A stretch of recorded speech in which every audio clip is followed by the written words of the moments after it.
Good morning दोस्तों आप सभी लोगों का स्वागत है हमारे यूट्यूब चैनल पर। दोस्तों लोग बेसिक गणित पढ़ रहे थे, ठीक है। और यूनिट नंबर हमारा 22 चल रहा था। इस यूनिट का क्या नाम था? Types of number. क्या नाम था? Types of number.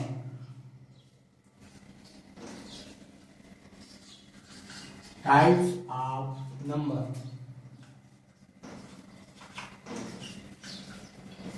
इसको हिंदी में क्या बोलते हैं? संख्याओं के प्रकार। क्या बोलते हैं? संख्याओं के प्रकार। संख्याओं के प्रकार। देखिए हम लोग क्या क्या पढ़ लिए थे दोस्तों। सम संख्या क्या होती है, विषम संख्या क्या होती है, पूर्ण संख्या क्या होती है, प्राकृतिक संख्या क्या होती है, और कल क्या पढ़ते हैं? हाँ, अभाज्य संख्या क्या होती है, इसके बारे में पढ़ चुके थे। और हम शुरू करते हैं भाज्य संख्या ना। क्या शुरू करेंगे? भाज्य संख्या। डालिए आप लोग भाज्य संख्या। भाज्य संख्या इंग्लिश में क्या बोलते हैं? Composite number. क्या बोलते हैं? Composite number. Composite number.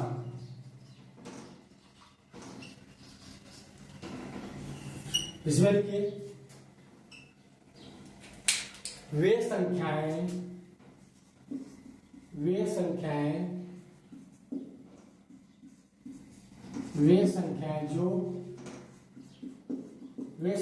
जो अभाज्य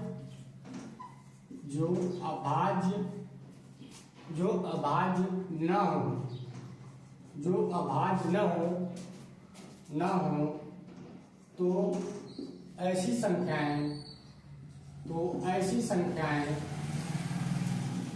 तो ऐसी संख्याएं भाज्य संख्याएं कहलाती हैं। भाज्य संख्याएं कहलाती हैं।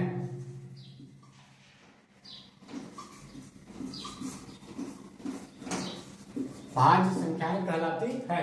देखिए हम क्या पढ़े? वे संख्याएं जो अभाज्य न हो। जो अभाज्य न हो इसका मतलब जो संख्या बची वो हमारी क्या होगी? भाज्य संख्या होगी। देखिए भाज्य संख्या में अभाज्य संख्या में क्या पढ़े थे? अभाज्य संख्या में क्या पढ़े थे? 2, 3, 5, 7, 2, 3, 5, 7, उसके बाद 11, 13, यही सब पढ़े थे ना। अब देखिए भाज्य संख्या क्या हो जाएगी? भाज्य संख्या देखिए भाज्य संख्या क्या हो जाएगी? यहां से शुरू होता है। 2 इसमें आ गया, 3 में भी आ गया, ठीक है। 1 नहीं होता ना, 2 भी आ गया, 3 भी आ गया। क्या बच रहा है? 4 को लिख दीजिए। 5 आ गया, इसमें क्या बच रहा है? 6 लिख दीजिए। ये हमारे क्या होगी? भाज्य संख्या। 4 हो गई, 6 हो गई। उसके बाद 7 यहाँ आ गया, क्या बच रहा है? 8 को लिख दीजिए, ठीक है। अब क्या बच रहा है? 9 भी लिख दीजिए यहाँ पे। उसके बाद क्या बच रहा है? 10 भी लिख दीजिए, ठीक है। तो ऐसे ही करना है आपको, ठीक है। तो ऐसी संख्याएं जो अभाज्य न हो क्या कहलाएंगी? भाज्य संख्या कहलाएंगी, ठीक है। और इसमें एक क्वेश्चन बहुत पूछता है दोस्तों, आपको बता दें, पूछता है सबसे छोटी भाज्य संख्या। क्या पूछता है? सबसे छोटी भाज्य संख्या। तो आपको लिख लीजिए सबसे छोटी भाज्य संख्या। सबसे छोटी भाज्य संख्या क्या होती है? 4। सबसे छोटी भाज्य संख्या 4। ये बहुत बार एग्जाम में आया, ठीक है। इसको आप लोग याद कर लीजिएगा, ये करोगे, ठीक है। और ये भी पूछता है सबसे छोटी अभाज्य संख्या। तो क्या बताना है? 2। सबसे छोटी अभाज्य संख्या क्या होती है? 2 ना। और सबसे छोटी भाज्य संख्या क्या होती है? 4 ना। इसके एक चीज और इसमें नोटिस करिएगा, इसके 1 या 2 से अधिक खंड हो सकते हैं ना। इसमें केवल दो संख्याओं से करती है। अभाज्य संख्या किससे करती है? केवल 2 संख्याओं से करती है। या तो स्वयं से करती है या तो 1 से करती है। या तो स्वयं से करती है या तो 1 से करती है, ठीक है। और भाज्य संख्या स्वयं से भी कटेगी और भी संख्याओं से कर सकती है, 1 के अतिरिक्त संख्याओं से भी कर सकती है, ठीक है। तो उम्मीद है दोस्तों आप लोगों को भाज्य संख्या भी अच्छे से समझ में आ गया होगा, ठीक है। अब हम आपको बताते हैं भाज्य हो गया, भाज्य हो गया। अब बताते हैं आपको परिमेय संख्या क्या होती है, ठीक है। बहुत बार एग्जाम में आता है परिमेय संख्या।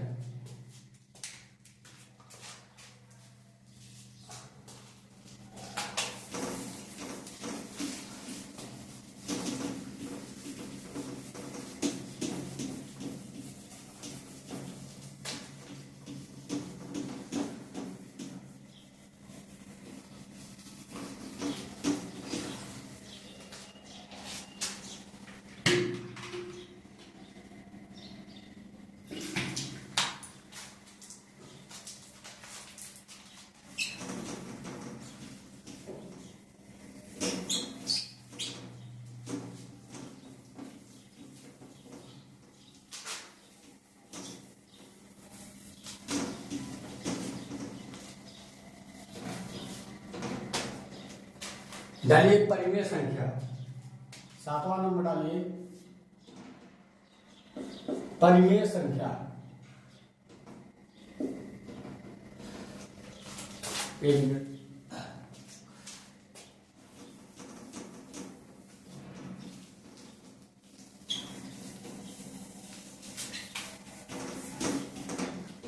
डालिए परिमेय संख्या, 7वां नंबर डाल लीजिए परिमेय संख्या।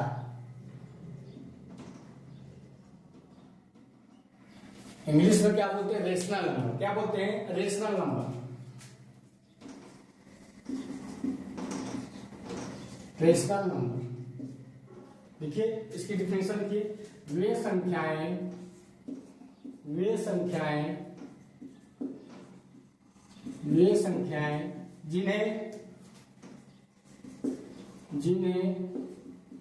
जिन्हें p बाई क्यू के रूप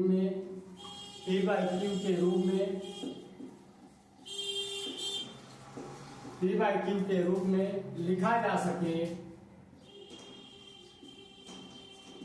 p बाई क्यू के रूप में लिखा जा सके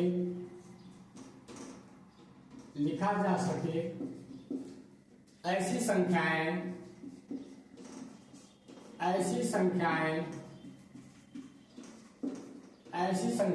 परिमेय संख्या कहलाती हैं। ऐसी संख्याएं परिमेय संख्याएं कहलाती हैं। ऐसी संख्याएं परिमेय संख्याएं कहलाती हैं।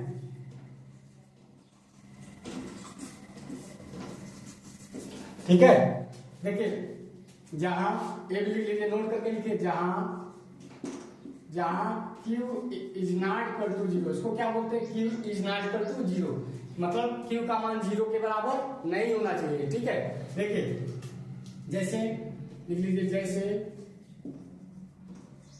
जैसे 1/2 3/4 ना -2/6, ये सब हमारी क्या है? परिमेय संख्या है। p बाई क्यू के रूप में लिखा है कि नहीं? ऊपर वाले का मान p, इसको क्या बोलते हैं? न्यूमरेटर, इसको डिनोमिनेटर। ऊपर वाले क्या बोलते हैं? न्यूमरेटर, ऊपर वाले को अंश बोलते हैं, नीचे वाले को हर। हिंदी में क्या बोलते हैं? ऊपर वाले को अंश, नीचे वाले को हर। इंग्लिश में क्या बोलते हैं? न्यूमरेटर, नीचे वाले को डिनोमिनेटर। ठीक है, तो क्या लिखा है इसका डिफिनेशन? वे संख्याएं जिन्हें p बाई के रूप में वे संख्याएं जिन्हें p बाई क्यू के रूप में लिखा जा सके ऐसी संख्याएं परिमेय संख्याएं कहलाती हैं।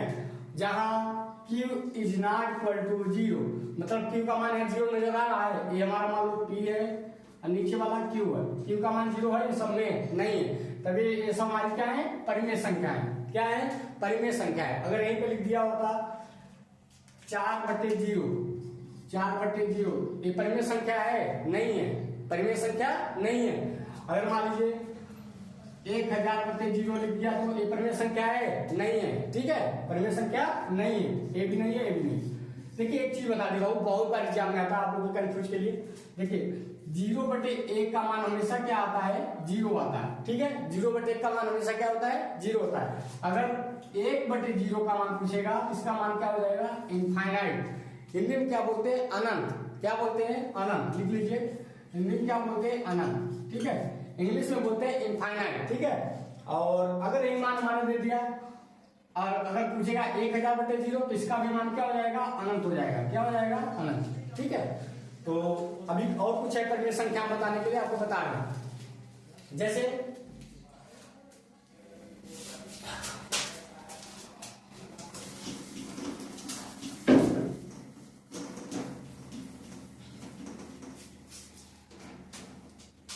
वो कोई पूछेगा 2 हमारी परिमेय संख्या है क्या? आपको बताना, हाँ, ऑल इंटीजर क्या होते हैं? रेशनल नंबर होते हैं। ऑल इंटीजर क्या होते हैं? Rational number. अभी हम पूर्णांक के बारे में आपको बताएंगे। ठीक है, लिख लीजिए नोट करके, यहाँ नोट डालिए, नोट। सभी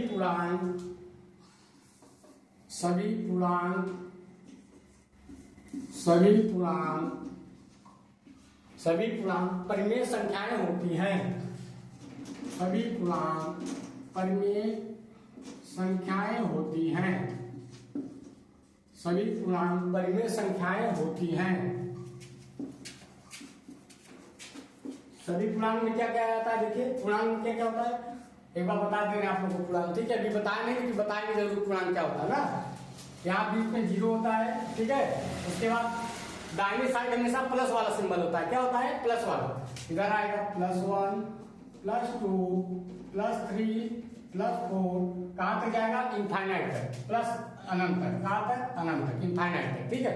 और पूर्णांक कितने प्रकार के होते हैं अभी इसको हम बताएंगे, ठीक है। एक पॉजिटिव इंटीजर, निगेटिव इंटीजर और जीरो इंटीजर, 3 पूर्णांक होते हैं।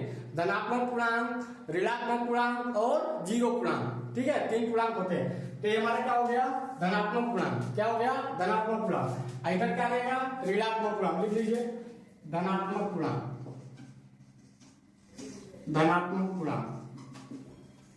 इधर क्या हो जाएगा, ऋणात्मक पूर्णांक, -1 -2 -3 -4, कहां तक जाएगा, अनंत तक, माइनस इनफाइनाइट तक, ठीक है। और जीरो की एक अलग दुनिया है, जीरो को जीरो पूर्णांक बोलते हैं, लिख लीजिए ऋणात्मक पूर्णांक, ऋणात्मक पूर्णांक, एक जीरो पूर्णांक, जीरो पूर्णांक, ठीक है। तो इतना समझ में आ गया पूर्णांक। अब इसका नियम निकाल देंगे, अभी पूर्णांक के बारे में बताएंगे, ठीक है।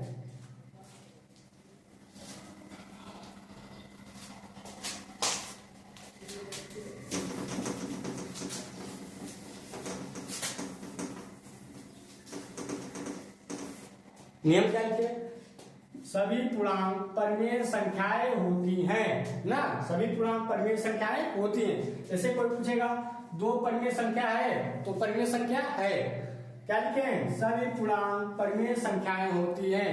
2 हमारी परिमेय संख्या हो जाएगी। देखिए 2 के नीचे हमेशा 1 लगा है, लगा है कि नहीं लगा, यही हमारा क्या आ जाता है, 2 आ जाता है। जैसे मान लीजिए अगर हम 5 के नीचे पूछे, 5 के नीचे 1 लगा कि नहीं लगा, लगा है, तो ये भी हमारी क्या होगा, ये पूर्णांक संख्या, तो ये भी हमारी क्या हो जाएगी, परिमेय संख्या हो जाएगी। मान लीजिए हमारा 9 है, अगर ऐसे लिखा है तो आप लोग नीचे 1 नहीं मानेंगे क्या, कैसे 9 लिखा है, 1 मानेंगे ना। तो ये भी हमारी क्या हो गया, ये भी हमारी क्या है, परिमेय संख्या। क्यू का मान 0 नजर आ रहा है क्या, क्यू का मान 0 है, Q is not equal to 0, 0 नहीं है ना, तो इसलिए हमारी क्या है, क्या है, परिमेय संख्या है, ठीक है। अभी दूसरा नियम लिखिए, एक वाला नियम लिखा, दूसरा नियम लिखिए, इसमें दूसरा नियम लिखिए, परिमेय संख्याओं में, परिमेय संख्याओं में Q का मान 0 के बराबर नहीं होना चाहिए, Q is not equal to 0 होना चाहिए, ठीक है, चाहिए। अभी इसको इरेज करके आपको इसका तीसरा नियम बताते हैं आपको, ठीक है, परिमेय संख्या पे।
तीसरा नियम लिखिए,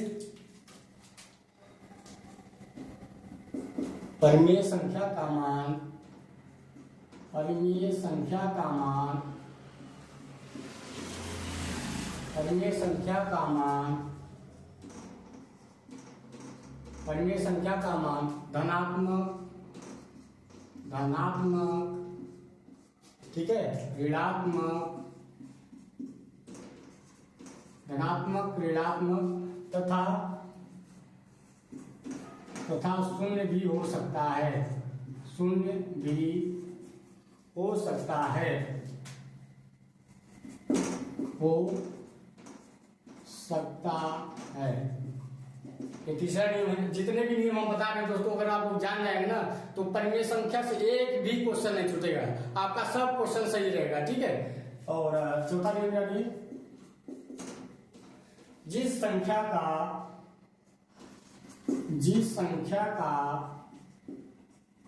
रूट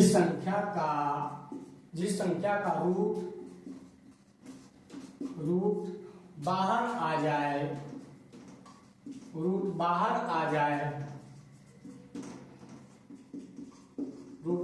जाए तो ऐसी संख्याएं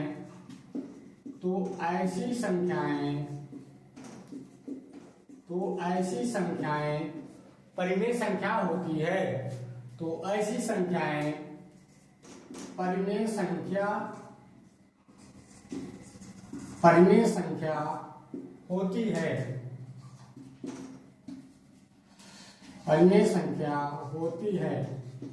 इसका मतलब क्या हुआ दोस्तों, जैसे मान लीजिए हमारा कोई नंबर दिया, जैसे √7 दिया एक नंबर दिया √16, ठीक है।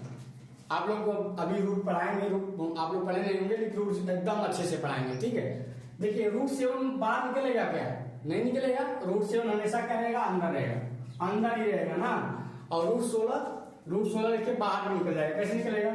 √16 को कैसे करेंगे? 2 दूना 4 दूना 8 दूना 16, ठीक है। हम लोग कैसे निकालते? पेड़ निकालते, 2 2 ना।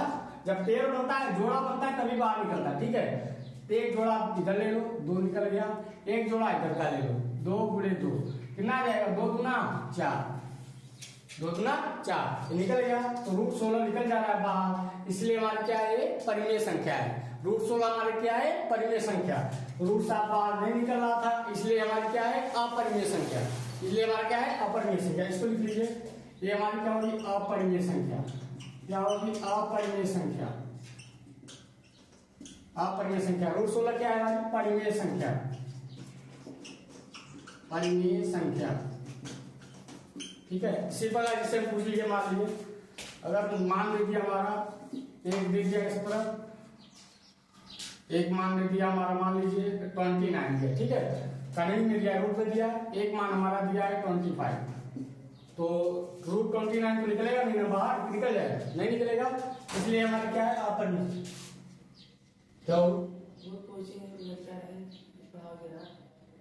अरे बोलो।